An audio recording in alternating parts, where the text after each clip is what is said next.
અમદાવાદના અમરાઈવાડીમાં ઝડપાયેલા 2.48 કરોડના નકલી નોટ કાંડમાં હવે એવા ખુલાસા થયા છે જે જાણીને પોલીસ પણ ચોંકી ઉઠી છે। શાંતિ અને યોગનો પાઠ ભણાવતા કહેવાતા યોગગુરુ પ્રદીપ જોટંગિયા વાસ્તવમાં આંતરરાષ્ટ્રીય સ્તરનું નકલી નોટનું નેટવર્ક ચલાવી રહ્યો હતો। આ ઠગ યોગગુરુના તાર હવે છેક ચાઇના સુધી જોડાયેલા હોવાનું પર્દાફાશ થયો છે। નમસ્કાર, ગુજરાત BS9 ટીવી ન્યૂઝમાં આપની સાથે હું છું ભગવતી વિશાવડિયા। ક્રાઇમ બ્રાન્ચની 10 દિવસની રિમાન્ડ દરમિયાન સામે આવ્યું છે કે પ્રદીપ જોટંગિયા માત્ર નોટો છાપતો નહોતો, પણ આ માટેની અતિ આધુનિક ટેકનોલોજી લેવા પોતે ચાઇના પણ જઈ આવતો।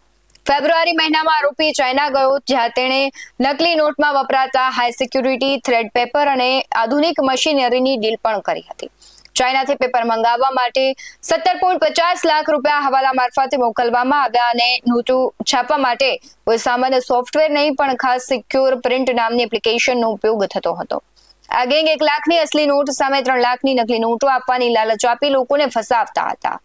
આરોપીએ અત્યાર સુધીમાં 12 લાખની નોટો છાપી, જેમાં 5 લાખની નકલી નોટો સુરતના બજારમાં વટાવી પણ દીધી।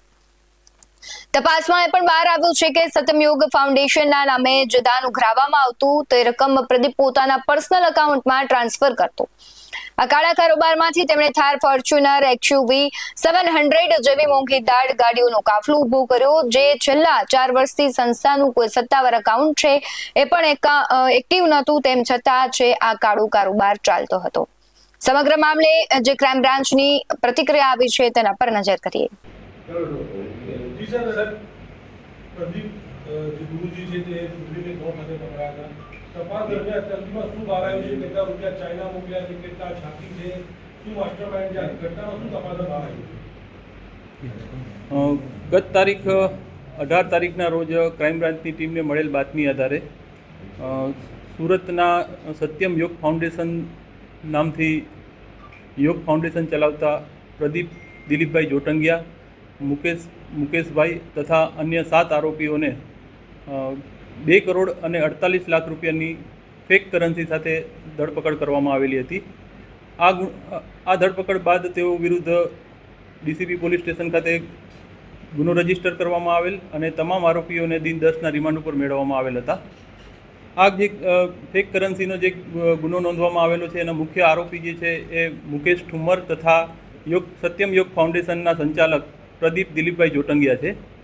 આ બંનેની પૂછપરછ દરમિયાન અમુક વિગતો બહાર આવેલી છે, જેમાં ગુનાની તપાસના કામે સૌપ્રથમ પ્રદીપ દિલીપભાઈ જોટંગિયા જે સત્યમ યોગ ફાઉન્ડેશન ચલાવે છે તેના ફાઉન્ડેશનના ટ્રસ્ટની દસ્તાવેજી વિગતો મેળવવામાં આવેલી હતી અને આ દસ્તાવેજી વિગતો મેળવતા એવી હકીકત જાણવામાં આવેલી હતી કે યોગ ફાઉન્ડેશન જે છે એ 2020 પછી વધારે પડતું એક્ટિવ નથી અને તેમાં જે બેંક એકાઉન્ટ્સની માહિતી મંગાવવામાં આવેલી તો તેમાં પણ કોઈ વધારે વ્યવહારો થતા હોય તેવી વિગતો જાણવામાં આવેલ નથી, જેથી આ પ્રદીપ જોટંગિયાની વિશેષ પૂછપરછ કરી અને આ ફેક કરન્સી નોટ છાપવા બાબતે તેની પૂછપરછ કરતાં તેને એવી હકીકત જણાવેલ છે કે તે પોતાના પર્સનલ અને આર્થિક અંગત ઉપયોગ માટે આ તમામ નોટો છાપેલી હતી। આ ગુનાના કામે પકડવામાં આવેલ તમામ આરોપીઓ જે છે એ તમામ આરોપીએ આજથી 6 મહિના પહેલાં અશોકભાઈ એક મુખ્ય આરોપી પૈકીના એક આરોપી છે અશોકભાઈ માવાણી, તેમના ઘરે બેસી અને આ કાવતરું રચવામાં આવેલું હતું અને પ્રદીપગીરી જે યોગ ગુરુ જે છે તેઓના ઇન્સ્ટ્રક્શન મુજબ આ નકલી નોટો છાપવાનું કાવતરું ઘડી અને પ્રદીપગીરી જે છે એમને 50% અને બાકીના 50%માં જે પણ આર્થિક ફાયદો થાય તેમાં સરખે ભાગે બીજા અન્ય આરોપીઓને વેચવાનું વિગતો બહાર આવેલી છે। યોગ ફાઉન્ડેશન સત્યમ યોગ ફાઉન્ડેશનના જે યોગ ગુરુ જે છે પ્રદીપગીરી, તેની પાસપોર્ટની વિગત આધારે ટ્રાવેલ હિસ્ટ્રી મંગાવી અને તપાસના કામે એની પૂછપરછ કરતાં આ યોગ ગુરુ જે છે એ ગત ફેબ્રુઆરી મહિનામાં ચાઇના ખાતે ગયેલ હોવાની વિગતો બહાર આવી છે, જેમાં આ જે પેપર્સ જે છે એ ફેક કરન્સી છાપવા માટે જે વપરાયેલ ફેક પેપર્સ છે એ પેપર્સ ચાઇનાથી પણ ઇમ્પોર્ટ કરવામાં આવેલા છે। એટલે આ બાબતે એનું શું કનેક્શન છે અને ત્યાં એનો જવાનો ઉદ્દેશ શું હતો, પ્રદીપગીરીનો ત્યાં ચાઇના જવાનો ઉદ્દેશ શું હતો, એ બાબતે પૂછપરછ કરતાં એવી હકીકત બહાર આવી છે કે આ યોગ ગુરુ જે છે એ ફર્ધર વધુ નોટો છાપવાની હોય એટલે એના માટે સારી ક્વોલિટીના પ્રિન્ટિંગ મશીન્સ ક્યાં મળશે એ બાબતે ગોંજાઉ સિટીમાં એજન્ટ મારફતે ઇન્ક્વાયરી કરવા માટે ગયેલા હતા અને ત્યાં આ પેમેન્ટ જે કરવાના હતા એ પેમેન્ટ માટે પણ એજન્ટ સાથે વાતચીત કરવા માટે ગયેલ હોવાની હકીકત બહાર આવેલી છે. આ ઉપરાંત જે આ નોટ પ્રિન્ટિંગ જે નોટ પ્રિન્ટ કરવામાં આવી છે મુકેશ દ્વારા, એ કયા સોફ્ટવેર દ્વારા પ્રિન્ટ કાઢવામાં આવેલી હતી એનું લેપટોપને બધું રિકવર કરી અને ટેકનિકલ એનાલિસિસ કરતાં એવી જાણવા મળેલ છે કે તેના લેપટોપમાં એક સિક્યોર પ્રિન્ટ એજન્ટ નામની એક એપ્લિકેશન છે, જે એપ્લિકેશન મારફતે એને આ નોટ જે છે એ પ્રિન્ટ કાઢેલી હતી. આ સિક્યોર પ્રિન્ટ એજન્ટ જે એપ્લિકેશન છે એ ક્યાં બનેલી છે, કોણે બનાવી આપી છે, એ બાબતે ટેકનિકલ એનાલિસિસ હાલ ચાલુમાં છે. સાહેબ, આને કેટલા રૂપિયા ચાઇના અત્યાર સુધીમાં મોકલ્યા છે અને કમિશન કેમ પકડતા? અત્યાર સુધી જે પૂછપરછ દરમિયાન જણાવેલ હકીકત મુજબ જે ચાઇના ખાતેથી જે પેપર્સ જે સિક્યુરિટી થ્રેટ એમ્બલ કરેલા પેપર્સ જે ઇમ્પોર્ટ કરવામાં આવેલ છે એ પેટેના 17,50,000 રૂપિયા હવાલા મારફતે ચાઇના મોકલવામાં આવેલા છે. જેની કયા આંગળીયા મારફતે મોકલવામાં આવી હતી એની હજી વિશેષ તપાસ હાલમાં ચાલુમાં છે. અને આ જે પેપર્સ આવી ગયા પછી ફેક કરન્સી નોટ છપાઈ ગઈ એટલે ફેક કરન્સીના બદલામાં આ લોકોએ એવું નક્કી કરેલું હતું કે 1 લાખ ઓરિજિનલ પૈસા આપે તો એના બદલામાં સામે 3 લાખ ફેક કરન્સી આપવી, જેથી 33% જેવું એમને નફો થઈ શકે. કુલ છાપેલી નોટના 33% એમને નફો મળી શકે એ રીતના આ લોકોનું આયોજન હતું. આ કેટલા રૂપિયા આ લોકો માર્કેટમાં અત્યાર સુધી ફેરવી ચૂક્યા હશે? આજે આપણે પકડ્યા સિવાય કેટલા છાપ્યા છે અને કેટલા માર્કેટમાં ફરતા કર્યા છે? કયા માર્કેટમાં? ક્રાઇમ બ્રાન્ચની ટીમ દ્વારા અત્યાર સુધીમાં 2 કરોડ અને 48 લાખ રૂપિયા 26,500 રૂપિયાના કબજે કરવામાં આવેલા છે. ફેક કરન્સી કબજે કરવામાં આવેલી છે. ચાઇના ખાતેથી જે ઇમ્પોર્ટ કરવામાં આવેલા કાગળો છે એ કાગળમાં ટોટલ 8 કાર્ટૂન મગાવેલા હતા.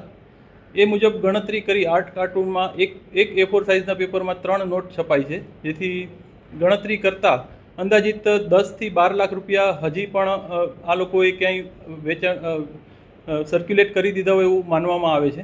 સર, આ બાબાની મિલકત કેટલી હતી અને દાનનો ઉપયોગ ક્યાં કર્યો હતો ને કઈ પ્રકારનું આયોજન હતું? યોગગુરુ જે પ્રદીપ જોટંગિયા જે છે એ એમનું જે ફાઉન્ડેશન છે એ છેલ્લા લગભગ 4-5 વર્ષથી બહુ વધારે એક્ટિવ નથી. એના બેંક એકાઉન્ટના એનાલિસિસ ઉપરથી એવું જણાય છે કે તેમાં બહુ વધારે વ્યવહારો નથી.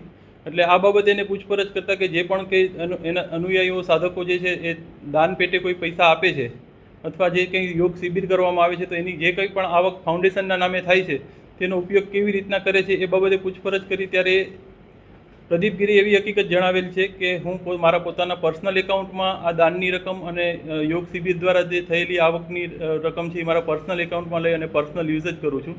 યોગ ફાઉન્ડેશન ખાલી નામનું છે, એમાં કોઈ પણ વ્યવહારો એને છેલ્લા 2020 પછી કોઈ પણ વ્યવહારો કરેલા નથી. કરેલા છે તો પણ બહુ નહીવત માત્રામાં કરેલા છે.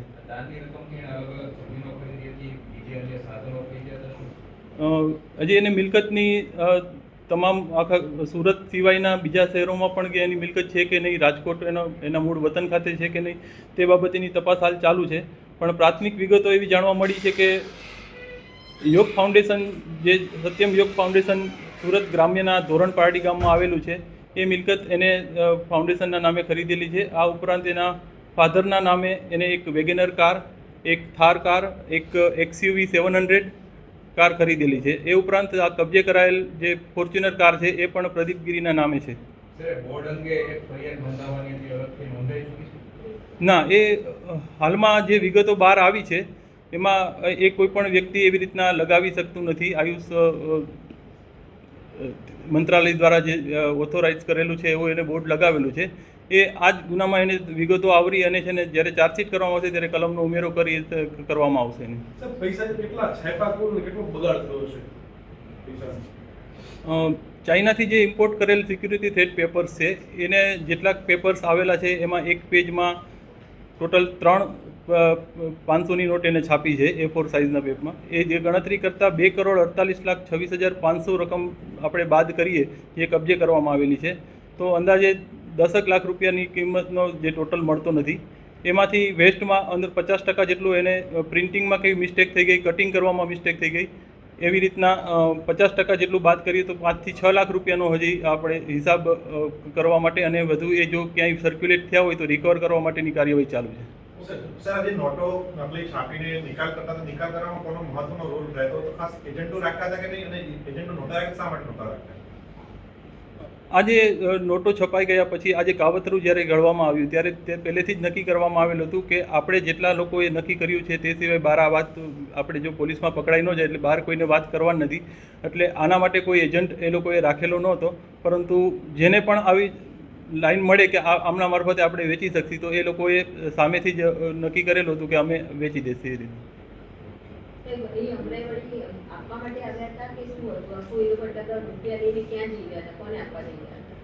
હાલમાં એ બાબતે પૂછપરછ ચાલુ છે.